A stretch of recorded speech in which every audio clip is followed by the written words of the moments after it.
Big breaking ನ್ಯೂಸ್ಗೆ ಸ್ವಾಗತ. ನಾನು ಪೃಥ್ವಿರಾಜ್ ಹಾರನಹಳ್ಳಿ. ಈಗ ಆಲ್ರೆಡಿ ಸುಮಾರು 15 ಜನರ ಮೇಲೆ ಎಫ್ಐಆರ್ ದಾಖಲಾಗಿರುವಂತದ್ದು. ಇದರಲ್ಲಿ ಇನ್ನೂ ಕೂಡ ಕೆಲವರು ತಲೆಮರೆಸಿಕೊಂಡಿದ್ರು, ಎಸ್ಕೇಪ್ ಆಗಿದ್ರು. ಅಂತವರನ್ನ ಬಂಧಿಸುವಂತ ಕೆಲಸವನ್ನ ಸಿಸಿಬಿ ಮಾಡ್ತಾನೆ ಇದೆ. ಇವತ್ತು ಮತ್ತೊಬ್ಬನನ್ನ ಬಂಧಿಸಲಾಗಿದೆ. ಕಾಣೆಯಾಗಿದ್ದ, ಎಸ್ಕೇಪ್ ಆಗಿದ್ದ ಅದನ್ನ ಬಂಧಿಸಿದ್ದಾರೆ ಸಿಸಿಬಿ ಪೊಲೀಸರು.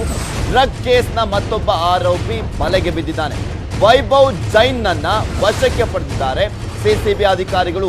ಈ ಒಂದು ಪ್ರಕರಣದ ಆರೋಪಿ ನಂಬರ್ 5 ಅಂದ್ರೆ 5ನೇ ಆರೋಪಿ ಈತ ವೈಭವ್ ಜೈನ್. ಅವನು ಈ ಹಿಂದೆ ಕೊರೋನಾದ ನೆಪವನ್ನ ಹೇಳಿ ಕ್ವಾರಂಟೈನ್ ಆಗಿದ್ದೀನಿ ಅಂತೆಲ್ಲ ಹೇಳಿ ಅದಾದ್ಮೇಲೆ ಎಸ್ಕೇಪ್ ಆಗಿದ್ದ.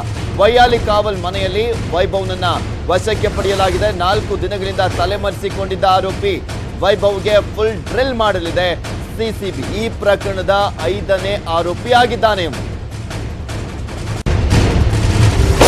ಹೊರಗಿನ ಪ್ರಪಂಚಕ್ಕೆ ಈತ ಚಿನ್ನದ ವ್ಯಾಪಾರಿ, ಆದರೆ ಕತ್ತಲೆ ಜಗತ್ತಿನಲ್ಲಿ ಡ್ರಗ್ಸ್ ದಂಧೆಯನ್ನ ಮಾಡ್ತಾ ಇದ್ದ. ವೈಭವ್ ಕರಾಳ ಮುಖವನ್ನ ಬಿಚ್ಚಿಟ್ಟಿದ್ದಾನೆ ಈ ವೈಭವ್ ಜೈನ್ನ ಆಪ್ತ. ವೈಭವ್ ಡ್ರಗ್ಸ್ ಲಿಂಕ್ ಮಾಹಿತಿಯನ್ನ ನೀಡಿದ್ದಂಥದ್ದು ರವಿಶಂಕರ್. 2018ರಲ್ಲಿ ರವಿಶಂಕರ್ ರಾಗಿಣಿಗೆ ಪರಿಚಯವಂತೆ ಈತ ಪ್ರತಿಷ್ಠಿತ ಹೋಟೆಲ್ನಲ್ಲಿ ವೈಭವ್ ಪರಿಚಯ ಆಗಿರುವಂತದ್ದು. ಪ್ರತಿಷ್ಠಿತ ಹೋಟೆಲ್ಗಳಲ್ಲಿ ವೈಭವ್ ಡ್ರಗ್ಸ್ ದಂಧೆಯನ್ನ ಮಾಡ್ತಾ ಇದ್ದ. ಸ್ನೇಹಿತರಾದಂಥ ಅರುಣ್, ವಿನಯ್, ರಾಂಕಾ ಮೂಲಕ ದಂಧೆಯನ್ನ ಮಾಡ್ತಾ ಇದ್ದ ಇವನು. ಈತ ಕೂಡ ಪಾಲ್ಗೊಂಡಿದ್ದ. ಪಾರ್ಟಿಗೆ ಬಂದವರಿಗೆ ಡ್ರಗ್ಸ್ ಸಪ್ಲೈಯನ್ನ ಮಾಡ್ತಿದ್ದಂತೆ ವೈಭವ್. ಈ ಎಲ್ಲ ವಿಚಾರಗಳನ್ನ ಕೂಡ ರವಿಶಂಕರ್ ಬಾಯ್ಬಿಟ್ಟಿದ್ದ. ವೈಭವ್ ಜೈನ್ ಯಾವ ರೀತಿಯಾಗಿ ಈ ಒಂದು ದಂಧೆ ಪ್ರಕರಣದಲ್ಲಿ ಭಾಗಿಯಾಗಿದ್ದ ಅಂತ ಈತನನ್ನ ಹಿಡಿಲಿಕ್ಕೋಸ್ಕರ ಪೊಲೀಸರು ಬಲೆಯನ್ನ ಬೀಸಿದ್ರು. ಫೈನಲಿ ಈತ ಸಿಕ್ಕಾಕೊಂಡಿದ್ದಾನೆ. ಈ ಒಂದು ಡ್ರಗ್ಸ್ ದಂಧೆ ಪ್ರಕರಣದ 5ನೇ ಪ್ರಮುಖ ಆರೋಪಿಯಾಗಿದ್ದಾನೆ ಇವನು. A5 ಆರೋಪಿ ಆಗಿರುವಂತದ್ದು. ಆತನನ್ನ ಬಂಧಿಸಿದ್ದಾರೆ ಸಿಸಿಬಿ ಪೊಲೀಸರು. ದಿನಕ್ಕೊಬ್ರು ಇಬ್ಬರಂತೆ ಬಂಧಿಸುವಂತ ಪ್ರಕರಣ ಮುಂದುವರೆದಿರುವಂತದ್ದು. ನಿನ್ನೆನೂ ಕೂಡ ಅಷ್ಟೇ ಪ್ರತೀಕ್ ಶೆಟ್ಟಿ ಎಂಬಾತನನ್ನ ಬಂಧಿಸಲಾಗಿತ್ತು, ಮತ್ತೊಬ್ಬನನ್ನ ಬಂಧಿಸಲಾಗಿತ್ತು. ಈಗ ವೈಭವ್ ಜೈನ್ ನನ್ನ ಬಂಧಿಸಲಾಗಿದೆ. ಇದ್ರ ಬಗ್ಗೆ ಮತ್ತಷ್ಟು ಡೀಟೇಲ್ಸ್ ಅನ್ನ ನೀಡ್ತಾರೆ ನಮ್ಮ ಪ್ರತಿನಿಧಿ ಮಂಜು. ನೇರ ಸಂಪರ್ಕದಲ್ಲಿ ಜಾಯ್ನ್ ಆಗ್ತಾ ಇದ್ದಾರೆ. ಎಸ್ ಮಂಜು, ಕಳೆದ 4-5 ದಿನಗಳಿಂದಲೂ ಕೂಡ ತಲೆಮರೆಸಿಕೊಂಡು ಓಡಾಡ್ತಾ ಇದ್ದ, ಎಸ್ಕೇಪ್ ಆಗಿದ್ದ ಈತ ಯಾವ ರೀತಿಯಾಗಿ ಸಿಕ್ಕಾಕೊಂಡ ಇವನು ಅಂತ?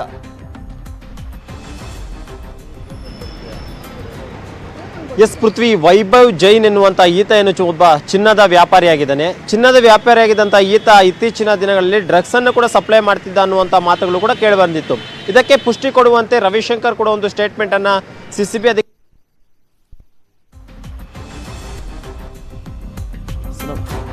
ನಮ್ಮ ಪ್ರತಿನಿಧಿಯ ಸಂಪರ್ಕ ಸಾಧ್ಯವಾಗ್ತಾ ಇಲ್ಲ.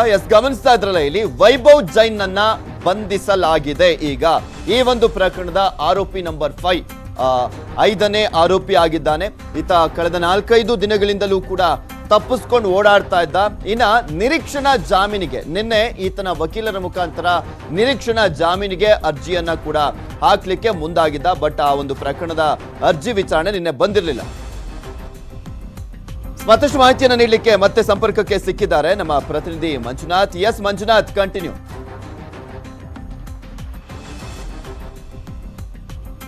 ಎಸ್ ಪೃಥ್ವಿ, ವೈಭವ್ ಜೈನ್ ಎನ್ನುವಂಥ ಈತ 2018ರಲ್ಲಿ ರಾಗಿಣಿ ಮತ್ತು ರವಿಶಂಕರ್ ಅವರು ಪ್ರತಿಷ್ಠಿತ ಹೋಟೆಲ್ ನಡೆದಂತಹ ಒಂದು ಪಾರ್ಟಿಗೆ ಹೋದಂಥ ಟೈಮ್ನಲ್ಲಿ ಪರಿಚಯ ಆಗ್ತಾನೆ.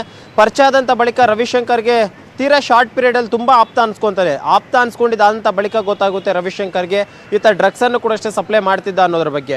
ಈಗ ಆ ಒಂದು ಟೈಮ್ನಲ್ಲಿ ಪರಿಚಯ ಆದಂಥ ಈತ ಅಲ್ಲಿಂದ ಡ್ರಗ್ಸನ್ನು ಸಪ್ಲೈ ಮಾಡ್ಕೊಂಡೇ ಬರ್ತಿದ್ದ. ಜೊತೆಗೆ ಈಗ ರವಿಶಂಕರ್ ಬಂಧನ ಆದಂಥ ಬಳಿಕ ಇದೇ ಒಂದು ವೈಭವ್ ಜೈನ್ ಹೆಸರನ್ನು ಕೂಡ ಹೇಳ್ತಾನೆ. ಅದರನ್ವಯವಾಗಿ ರವಿಶಂಕರ್ ಅನ್ನು ಕೂಡ ಅಷ್ಟೇ ಸ್ಟೇಟ್ಮೆಂಟ್ನಲ್ಲಿ ಕಟನ್ಪೇಟೆ ಠಾಣೆಯಲ್ಲಿ ಒಂದು ದೂರು ಕೂಡ ದಾಖಲು ಮಾಡಿಕೊಂಡು FIR ಕೂಡ ದಾಖಲು ಮಾಡ್ತಾರೆ. ಹೌದು, FIR ಅಲ್ಲಿ A5 ಆರೋಪಿ ಇದೇ ಒಂದು ವೈಭವ್ ಜೈನ್. ಆ ಒಂದು ಸಂದರ್ಭದಲ್ಲಿ FIR ಆದಂಥ ಟೈಮ್ನಲ್ಲಿ ಈ ಒಂದು ವೈಭವ್ ಜೈನ್ ಏನಿದ್ದಾನೆ ಈತನಿಗೆ ಕೊರೋನಾ ಪಾಸಿಟಿವ್ ಆಗಿ ನಾನು ಐಸೋಲೇಷನ್ ಆಗಿದ್ದೀನಿ ಅನ್ನೋಂಥ ಮಾತನ್ನು ಹೇಳ್ತಾನೆ. ಅಧಿಕಾರಿಗಳು ಕೂಡ ಅಷ್ಟೇ 5 ದಿನಗಳು ಬಿಟ್ಟಂತ ಬಳಿಕ ಆತನನ್ನು ವಶಕ್ಕೆ ಪಡೆಯೋಣ ಅನ್ನೋಂಥ ಒಂದು ಐಡಿಯಾ ಕೂಡ ಅಷ್ಟೇ ಮಾಡಿರ್ತಾರೆ. ಆದರೆ ಕಳೆದ 2 ದಿನಗಳ ಹಿಂದೆ ವೈಭವ್ ಜೈನನ್ನ ಬಂಧನ ಮಾಡೋಕೆ ಅಂತ ಹೋದಂಥ ವೇಳೆಯಲ್ಲಿ ಆತ ಅಲ್ಲಿಂದ ಎಸ್ಕೇಪ್ ಆಗಿರ್ತಾರೆ. ಜೊತೆಗೆ ಆತನಿಗೋಸ್ಕರ ಪೊಲೀಸರು ಕೂಡ 2 ದಿನಗಳಿಂದ ಹುಡುಕಾಟವನ್ನು ಕೂಡ ನಡೆಸ್ತಿರ್ತಾರೆ. ಆದರೆ ಇವತ್ತು ಆತ ಮನೆಗೆ ಬಂದಂಥ ವೇಳೆಯಲ್ಲಿ ಆತನನ್ನು ಸಿಸಿಬಿ ಪೊಲೀಸರು ವಶಕ್ಕೆ ಪಡೆದು ಈಗಾಗಲೇ ಕರೆತಂದಿದ್ದಾರೆ. ಕರ್ತಂದು ಆತನಿಂದಲೂ ಕೂಡ ಸಾಕಷ್ಟು ರೀತಿ ಅಂತ ಹೇಳಿಕೊಂಡು ಪಡೆಯುವಂಥ ಸಾಧ್ಯತೆ ಇದೆ. ಯಾಕಂದರೆ ಆತ ಹಲವು ಪಾರ್ಟಿಗಳಿಗೆ ಕೂಡ ಹೋಗ್ತಾ ಇದೆ. ಯಾಕಂದರೆ ಬೆಂಗಳೂರು ನಗರದಲ್ಲಿ ನಡೆಯುವಂತಹ ದೊಡ್ಡ ದೊಡ್ಡ ಪ್ರತಿಷ್ಠಿತ ಹೋಟೆಲ್ಗಳಲ್ಲಿ ನಡೆಯುವಂಥ ಪಾರ್ಟಿಗಳಿಗೆ ಇದು ವೈಭವ್ ಜೈನ್ ಕಂಪಲ್ಸರಿ ಹೋಗ್ತಿದ್ದ. ಆತನಷ್ಟೇ ಅಲ್ಲದೆ ಆತನ ಸ್ನೇಹಿತರಂಥ ವಿನಯ್ ಆಗಿರ್ಬೋದು, ಪ್ರಶಾಂತ್ ರಾಂಕ್ ಆಗಿರ್ಬೋದು, ಇವರು ಕೂಡ ಅಷ್ಟೇನು ಪಾರ್ಟಿಗಳಿಗೆ ಹೋಗಿ ಅಲ್ಲಿ ಇವರು ಕೆಲವೊಂದು ಡ್ರಗ್ಸನ್ನು ಸಪ್ಲೈ ಮಾಡ್ತಿದ್ರು ಅನ್ನುವಂಥ ಆರೋಪ ಈಗಾಗಲೇ ಕೇಳಿ ಬರ್ತಿದೆ. ಅದಕ್ಕೆ ಪುಷ್ಟಿ ಕೊಡುವಂತೆ ರವಿಶಂಕರ್ ಕೂಡ ಸಿಸಿಬಿ ಅಧಿಕಾರಿಗಳ ಮುಂದೆ ಸ್ಟೇಟ್ಮೆಂಟ್ ಕೊಟ್ಟಿರುವಂಥದ್ದು. ಈ ನಿಟ್ಟಿನಲ್ಲಿ ಈಗ ವೈಭವ್ ಜೈನನ್ನು ವಶಕ್ಕೆ ಪಡೆದಂಥ ಅಧಿಕಾರಿಗಳು ಪ್ರಮುಖವಾಗಿ ಯಾವೆಲ್ಲ ಪಾರ್ಟಿಗಳಿಗೆ ಇವರು ಹೋಗ್ತಾ ಇದ್ರು, ಯಾರಿಗೆಲ್ಲ ಒಂದು ಡ್ರಗ್ಸನ್ನು ಕೊಡ್ತಾ ಇದ್ರು ಅನ್ನುವಂಥ ಇನ್ಫಾರ್ಮೇಷನ್ ಅನ್ನು ಗ್ಯಾದರ್ ಮಾಡಬೇಕಾಗುತ್ತೆ. ಯಾಕಂದರೆ ಈತನು ವೈಭವ್ ಜೈನ್ ಕೊಡುವಂಥ ಒಂದು ಸ್ಟೇಟ್ಮೆಂಟ್ ಏನಿರುತ್ತೆ, ಆ ಒಂದು ಸ್ಟೇಟ್ಮೆಂಟ್ ಆಧಾರವಾಗಿ ಇಟ್ಕೊಂಡು ಕೂಡ ಅಷ್ಟೇ ಸಾಕಷ್ಟು ಜನರ ಎನ್ಕ್ವೈರಿ ಮಾಡುವಂಥ ಸಾಧ್ಯತೆಗಳಿರುತ್ತೆ. ಯಾಕಂದರೆ ನಗರದಲ್ಲಿ ನಡೆಯುವಂಥ ದೊಡ್ಡ ದೊಡ್ಡ ಪಾರ್ಟಿಗಳಿಗೆ ಹೋದಂಥ ವೇಳೆಯಲ್ಲಿ ಆತ ಇಲ್ಲಿ ಡ್ರಗ್ಸನ್ನು ಕೊಡ್ತಿದ್ದೆ ಅನ್ನುವಂಥ ಏನು ರವಿಶಂಕರ್ ಒಂದು ಸ್ಟೇಟ್ಮೆಂಟನ್ನು ಕೊಟ್ಟಿದ್ದಾರೆ, ಅದೇ ಒಂದು ಸ್ಟೇಟ್ಮೆಂಟ್ ನಿಜ ಆದಂಥ ವೇಳೆಯಲ್ಲಿ ವೈಭವ್ ಜೈನ್ನಿಂದಲೂ ಕೂಡ ಅಷ್ಟೇ ಸಾಕಷ್ಟು ಹೆಸರುಗಳು ಹೊರಬರುವಂಥ ಸಾಧ್ಯತೆ ಇದೆ. ಒಟ್ಟಾರೆಯಾಗಿ ಈಗ ವಯಾಲಿ ಕವಲ್ನಲ್ಲಿರುವಂತಹ ಒಂದು ವೈಭವ್ ಜೈನ್ ಅವರ ಮನೆಯಿಂದ ಈಗಾಗಲೇ ಸಿಸಿಬಿ ಅಧಿಕಾರಿಗಳು ಆತನನ್ನು ವಶಕ್ಕೆ ಪಡೆದು ಈಗ ಸಿಸಿಬಿ ಕಚೇರಿಗೆ ಕೂಡ ಕರೆತರ್ತಿದ್ದಾರೆ. ಬಹುತೇಕ ಸಿಸಿಬಿ ಕಚೇರಿಗೆ ಬಂದಂಥ ಬಳಿಕ ವೈಭವ್ ಜೈನನ್ನು ಕೂಡ ಅಷ್ಟೇ ಸಾಕಷ್ಟು ಇನ್ಫಾರ್ಮೇಷನ್ ಅನ್ನು ಆತನಿಂದ ಕಲೆಕ್ಟ್ ಮಾಡುವಂತಹ ಸಾಧ್ಯತೆಗಳಿದೆ. ಪೃಥ್ವಿ, ಓಕೆ, ಥ್ಯಾಂಕ್ ಯು ಮಂಜು, ನಿಮ್ಮೆಲ್ಲ